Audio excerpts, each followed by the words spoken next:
De acordo com a definição da Corte Internacional de Justiça, a personalidade jurídica internacional consiste na capacidade de ser titular de direitos e obrigações internacionais, dependendo dos objetivos e funções atribuídos à organização, sejam eles enunciados ou implicados por seu ato constitutivo ou desenvolvidos na prática. Mas o que isso significa? De maneira simples, a personalidade jurídica internacional é a capacidade de contrair direitos e obrigações e atuar, diretamente ou indiretamente, no plano internacional. Assim, considerando o plano internacional, é possível entender que a personalidade jurídica trata da aptidão para titularidade de direitos e obrigações atribuídos pelas normas internacionais. É importante dizer que a esse conceito associa-se a noção de capacidade, a qual expressa a possibilidade efetiva de se exercer os direitos e cumprir as obrigações atribuídas conforme a personalidade. Para a doutrina internacionalista, a noção de personalidade compreende a faculdade de atuar diretamente na sociedade internacional, com poderes de criar normas internacionais, de ter interesses tutelados e obrigações definidas por estas normas, com a possibilidade ainda de ajuizar ações perante os tribunais internacionais.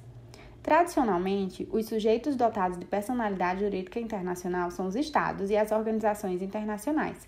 Contudo, a doutrina moderna passou a considerar outros atores, especialmente a legislação internacional de direitos humanos, tem reconhecido as pessoas físicas como sujeitos de direito internacional público, conferindo-lhes direitos e deveres e, inclusive, permitindo que ajuizem ações perante os tribunais internacionais. Acerca desses sujeitos, se destaca aqueles tidos como os detentores da personalidade jurídica originária, como defende o ex-ministro das Relações Exteriores do Brasil, Francisco Rezec, ou seja, os Estados. O Estado, como conhecemos, é uma realidade física, um espaço territorial onde vive uma comunidade de indivíduos. Sendo assim, os Estados possuem uma personalidade jurídica originária, pois para que eles sejam pessoas jurídicas, basta que completem a tríade dos elementos que os constituem, ou seja, povo, território e governo. Assim, pode-se dizer que, diferentemente de outros sujeitos internacionais, como as organizações, que precisam de uma Constituição para lhes conferir personalidade jurídica, os Estados bastam existir em sua elementaridade, tendo a Constituição apenas como a consolidação de seus valores jurídicos mais importantes. Dentre as características dos Estados como sujeitos de direito internacional, pode-se destacar a possibilidade de ajuizar ações perante os tribunais internacionais, a provisão de seus interesses no direito internacional e a capacidade de firmar tratados com outros Estados e organizações internacionais. Outro ponto importante é que o direito internacional não confere apenas direitos e deveres de forma geral, mas também exige responsabilidade. Em relação à responsabilidade jurídica, pode-se dizer que o direito internacional dispõe de meios que permitem que os violadores das normas internacionais respondam pelos ilícitos que cometem. De acordo com Valério de Oliveira Mazzuoli, o instituto de que estamos tratando visa responsabilizar determinado Estado pela prática de um ato atentatório ao direito internacional perpetrado contra outro Estado, prevendo certa reparação a este último pelos prejuízos e gravames que injustamente sofreu. Ou seja, é um dos institutos vinculados à aplicação de sanções pelo descumprimento de preceito do direito das gentes, pelo qual o Estado ou organização internacional que descumpriu a norma internacional e causou dano a outro Estado tem o dever de reparar o prejuízo causado.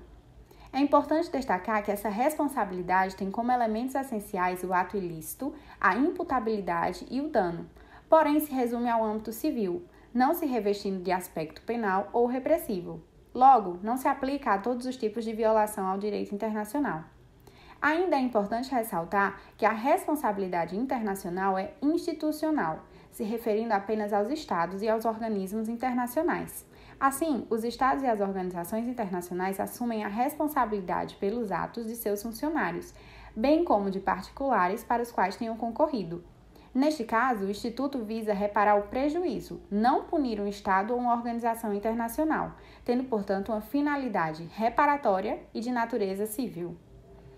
A responsabilidade internacional fundamenta-se no dever de cumprir as obrigações internacionais livremente avançadas e a obrigação de não causar dano a outrem, e apresenta 3 teorias sobre a sua natureza jurídica: a teoria subjetiva ou da culpa, a teoria objetiva ou do risco e a teoria mista. A teoria subjetiva versa sobre a necessidade de apurar a existência de culpa ou dolo, enquanto a teoria objetiva traz a responsabilidade independente de culpa ou dolo.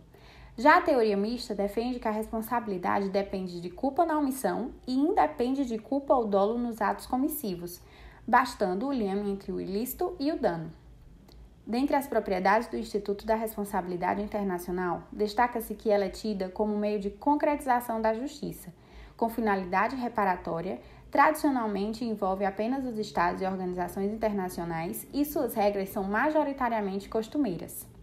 Cabe ainda comentar sobre as causas tidas como excludentes ou atenuantes da responsabilidade internacional, sendo elas a legítima defesa, a represália, o estado de necessidade, o perigo extremo, o caso fortuito ou de força maior, a prescrição e a imprecisão da regra internacional. Finalizando o pensamento sobre as responsabilidades, surge o tópico da imunidade, que apresenta grande importância no âmbito do direito internacional. As imunidades são necessárias para o exercício da missão diplomática em estado estrangeiro e para o direito internacional são tradicionalmente apresentadas como a reunião de dois privilégios, a imunidade de jurisdição e a imunidade de execução. A imunidade à jurisdição estatal implica na não submissão ao poder judiciário de outro estado estrangeiro e é fundada na ideia de que não há jurisdição entre os pares, isto é, um estado não se submete à jurisdição de outro estado. Entende-se, portanto, que a imunidade de jurisdição é a possibilidade de que certas pessoas, como estados estrangeiros, seus órgãos e autoridades e as organizações internacionais, não sejam julgadas por outros estados contra a sua vontade, e que seus bens sejam submetidos a medidas por parte dessas autoridades dos estados onde se encontram ou onde atuam. É uma espécie de proteção das pessoas naturais e jurídicas que atuam nas relações internacionais para que exerçam suas funções sem constrangimentos, havendo uma limitação direta da soberania. Já a imunidade de execução é tida como absoluta, inclusive para a execução fiscal. Um exemplo prático disso pode ser visto no artigo 22, parágrafo 3º da Convenção de Viena sobre Relações Diplomáticas de 1961, que diz que os locais da missão, seu mobiliário e demais bens neles situados, assim como os meios de transporte da missão, não poderão ser objeto de busca, requisição, embargo ou medida de execução. Mas atenção! Nesse artigo estão contempladas as embaixadas e consulados, pois são uma espécie de personificação do Estado, mas a imunidade destes entes apresenta uma certa peculiaridade, como exposto no informativo número 538 do STJ, que diz que os Estados estrangeiros gozam de imunidade tributária e de inviolabilidade física do imóvel que abriga a missão consular. Assim, o Estado estrangeiro está isento de pagar IPTU incidente sobre o imóvel que abriga a missão consular no Brasil. Contudo, essa imunidade tributária não alcança as taxas referentes a serviços específicos prestados pelo poder local.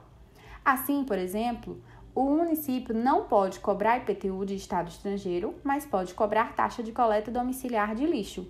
Em resumo, prevalece a ideia de que caso um Estado estrangeiro pratique um ato de gestão, ele poderá ser julgado no Brasil, mas se for condenado, não poderá ter os seus bens executados, salvo se renunciar à imunidade de execução. Assim, percebe-se que a matéria do direito internacional público se manifesta de extrema relevância para a formação profissional do direito, e nós esperamos ter contribuído para a jornada de aprendizado de todos que assistiram.